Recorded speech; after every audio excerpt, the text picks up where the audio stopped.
Another day, another traffic jam. There are so many people traveling through here now, the original road couldn't handle it all. So they're adding lanes. Those machines and workers are trying to improve people's ability to commute reasonably. As population increases, cities grow to make room for all these people, and the city limits push outward. Businesses, industry, and residences spread out over the landscape, sometimes claiming green space faster than the population is growing. As people move further away from the downtown or city centers, you get sprawl. Commuting has gotten so bad that scientists say some parents spend twice as much time behind the wheel on weekdays as they do with their children. I know one thing. If we don't get out of this construction zone soon, it'll take hours to get back to the bait shop. We're out of here. Wow, these are great. We've been taking a breather from the traffic and checking out satellite images of different cities and the growth they've been experiencing. Looking at these, things don't seem so bad around here now. Yeah, it's not a small world after all. When you see these cities over time, you really get a feel for the impact sprawl can have on the landscape. The city of Phoenix is a dramatic example of growth and growing pains. Since the 1970s, the population of Phoenix and its surrounding communities has increased over 200%. The growth has put a strain on the environment and especially the water system. Remember, the city's in a desert, the Sonoran Desert, America's largest. People who move in from the east or Midwest look forward to swimming pools, green grass lawns, golf courses, and trees. But this is a natural desert. Their newly imported plans can double the normal demand for water. Well, we do live in a desert. Phoenix, if you go out 5-10 miles away, all you'll see is desert. So it's really hard for us to get water. We only get about 7.5 inches of rain, I think. So it's really hard for us as a city to contain a lot of that water, so we have to go to different places to get the water. And I think a lot of people don't realize how much it takes for us to actually get the water, so a lot of people just use it without recognizing that we really do need to conserve. Residents are encouraged to conserve water by the Phoenix City government. Measures include planting native plants, which don't need huge amounts of water to grow, and all plumbing in new home development must have a low flow rate. Sprawl puts a strain on other utilities, too. California's Silicon Valley attracted millions more residents to the state during the 1990s. Besides the need to now pump water hundreds of miles from the Colorado River to highly populated areas, the increased demand from people and high-tech devices created power shortages and outages by 2001. The state is being forced to purchase more and more electricity from neighboring states until new power plants can be constructed and brought online. Experts say when populations grow and spread, they very often go where there's a convenient source of water. Living near water is not only fun, it's practical. Some cities need the water for drinking. It can also be used to transport goods and help the economy. In fact, almost all the expansion westward in America's early days was moving toward rivers and coastlines. It wasn't until the steam engine was built and other locations were accessible. Water's not the only challenge of a growing city. Take the city of New Orleans, Louisiana. People there are surrounded by water. They're actually below sea level. No, their big challenge is personal space. Until 1970, New Orleans was growing, but the crowded city became a place with big city problems. Strained public services, overcrowded schools, and massive traffic jams. A morning commute across town could take you an hour or more. People who were sick of the big city headaches looked for a place in the country to live within driving distance of work in New Orleans. The answer for many people was the North Shore of Lake Pontchartrain. Mandeville has seen tremendous growth over the last 10 to 15 years. Prior to that, there was about 1,000 people in our community. Now we have an excess of 13,000 people in our community.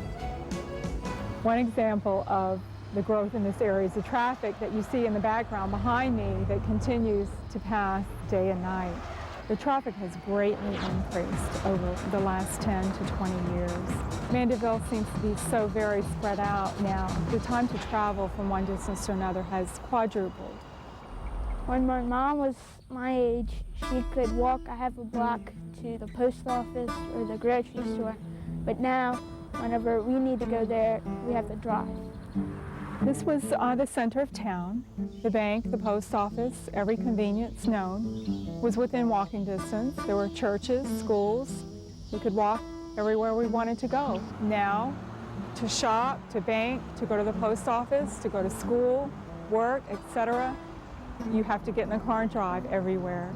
The increased development in our community has caused a lot of paving to occur, which has increased the drainage problems in our community. Also, the cutting of trees. The catchment area, we call it, of the trees contain a lot of moisture when it rains. So therefore, when it rains, the water that hits the surface runs off a lot faster. So we have erosion problems. We also have faster buildup in low-lying areas, which causes flooding. What I miss most about Mandeville is the small town atmosphere, everyone knowing everybody, how everything was centralized. I do somewhat see it coming full circle. The street behind me will have many restrictions placed on it. The traffic flow will be decreased, given that it will be a one-way street. So we do see somewhat of an increase in the quality of life here. So we are very fortunate to live here in Mandeville. One key impact of sprawl is what happens when you pave or build on an area that used to be able to absorb water. Imagine the sponge is the ground in your town. No problem here when it rains. Now imagine this brick is a new building or a paved road. The water that can't pass through is running off, runoff water. Buildings and parking lots disturb the water's normal flow into natural aquifers beneath the ground.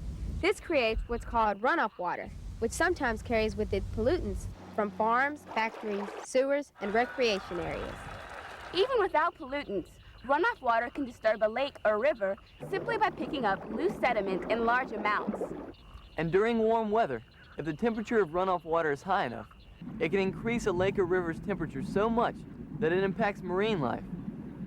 If the infrastructure, the sewage systems, the utilities, the drainage systems don't keep up with growth, the construction of new asphalt roads, parking lots, houses, malls, and businesses have been known to create enough runoff water to cause flooding in places that never flooded before. In areas of the country where limestone is the predominant subsurface rock, known as karst topography, additional storm water can put so much stress on the aquifer system that it triggers sinkholes. Sprawl affects the natural environment. In order to build new homes, cities push into the countryside, often taking away habitat from animals, the plants, trees, and meadows that creatures called home. These images show Lake Pontchartrain's North Shore transformation from a rural paradise with green belts, forest, and few roads to an area that's now become heavily developed. In the mid-1990s, whole subdivisions went up in 8 months' time.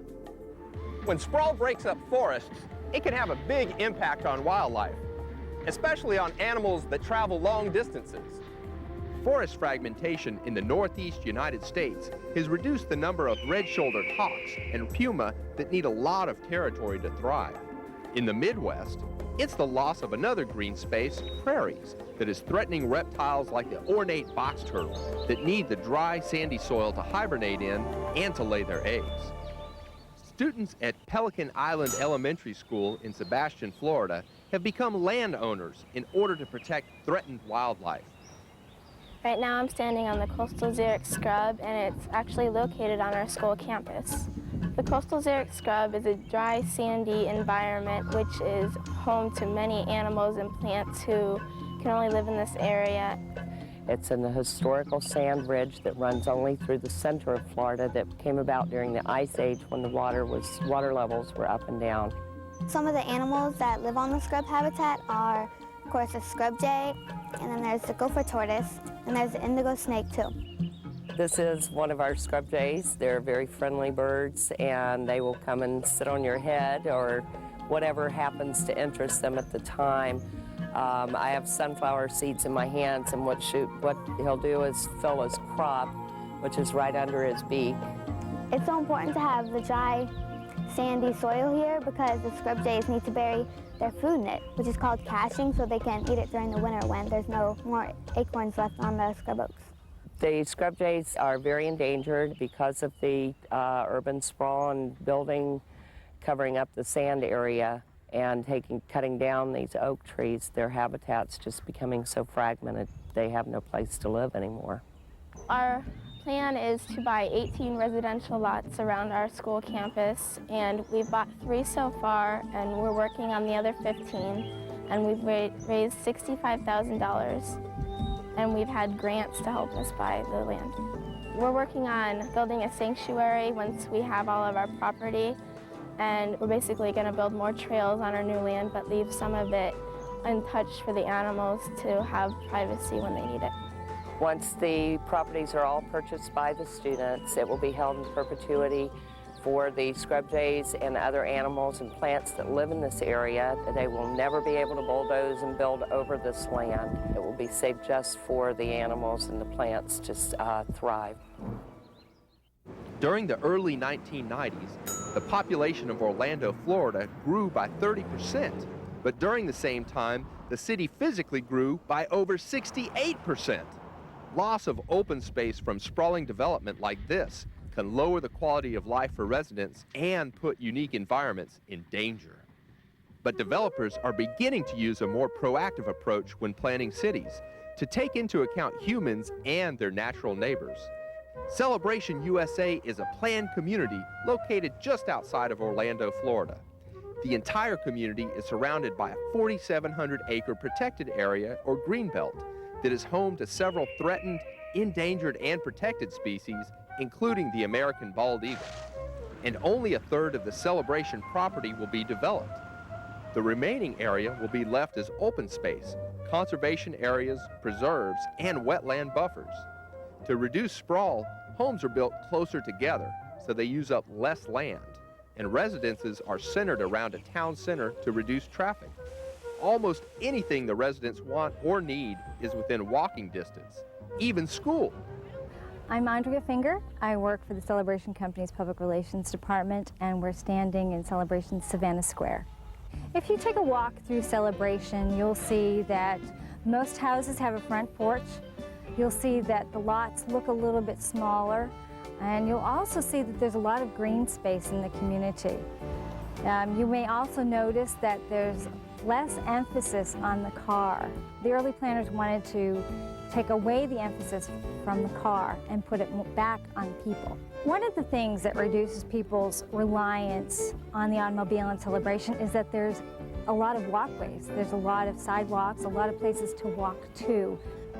Downtown's really cool. We have, I believe, 4 restaurants and an ice cream shop and a twin movie theater and a big fountain and a lake where there's ducks and fish you can feed, and sometimes if you're lucky you can see an alligator. There's a grocery store downtown, so if my mom needs something, she'll just go downtown and grab eggs or whatever she needs. I like the way things in Celebration are really close together because it only takes 5 minutes to get to the store, like a restaurant, so you don't have to walk very far to get to like fun activities.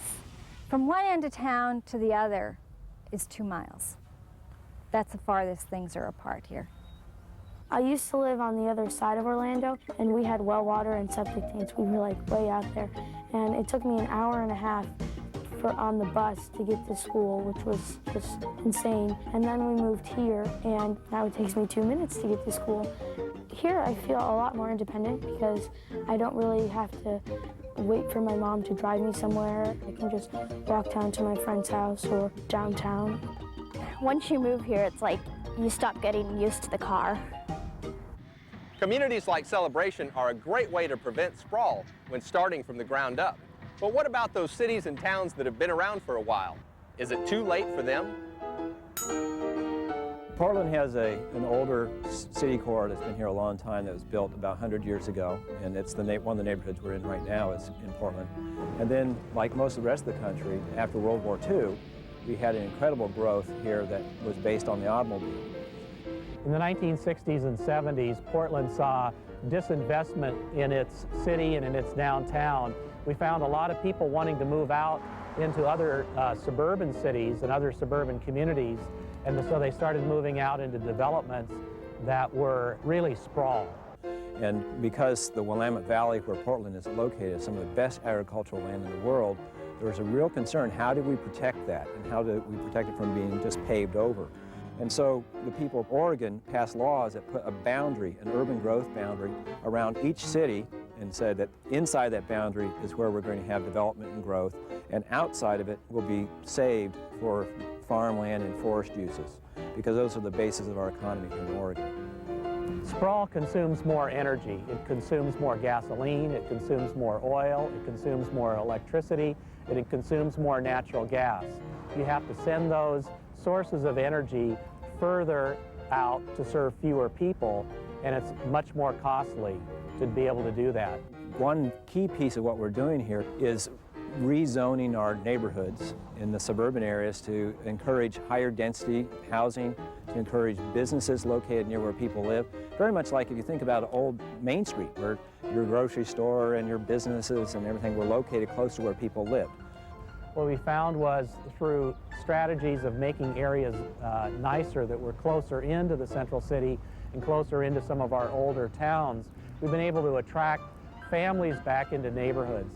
What people have found is that they don't necessarily like being isolated from their neighbors. They like being closer to where there's more active uses. We've already got all the water and the sewer lines already in the streets. We've got the street lighting. Everything is already in place, so it's a lot more cost-effective for the public to accommodate growth where we've already got those facilities already planned for. City planner Karen Hernandez helps students learn about land use by doing some real-life city planning of their own. They study a region in their community and create redevelopment plans that allow for growth, but preserve the history and culture of the area.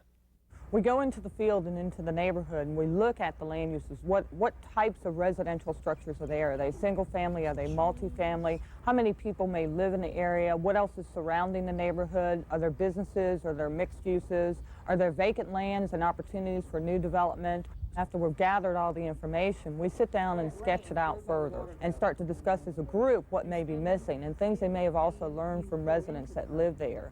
In planning today, we're using more and employing more smart growth tools and techniques, which means that we're looking at where are our environmental features, where are our floodplains, our rivers, our waters, our streams. We want to stay away from that. We want to keep development out of it and preserve that. We want to look at our habitat areas that we want to maintain and keep pristine. Then we start to think about how and where we can develop some of our housing, with the first step being preserving the environmental features we want to maintain. We're dabbling in a little city planning of our own. Now I know that when you're building new subdivisions, you could be creating massive runoff that floods surrounding areas. Or you could be robbing animals in a safe habitat. And you could be moving people from the heart of the city, creating more traffic jams. But you don't need a computer game to try your hand at being a mayor, city councilman, and zoning commissioner all in one. Take a real good look at where you live. Research how it looked 30 years ago.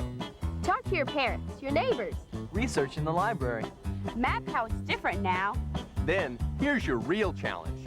Draw up a blueprint of how your city will look 30 years from now, where you think the businesses, homes, schools, and parks should be located.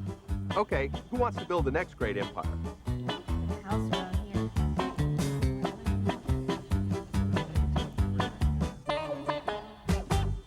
Map how it. Or you could be robbing animals in a safe habitat. Safe habitat. Talk to your parents, your neighbors. Drop a blueprint. Okay, Greg, go to your right a little bit. There's a dog in it. Draw up a blueprint of how your city will look 30. To learn more, visit the Tacklebox website.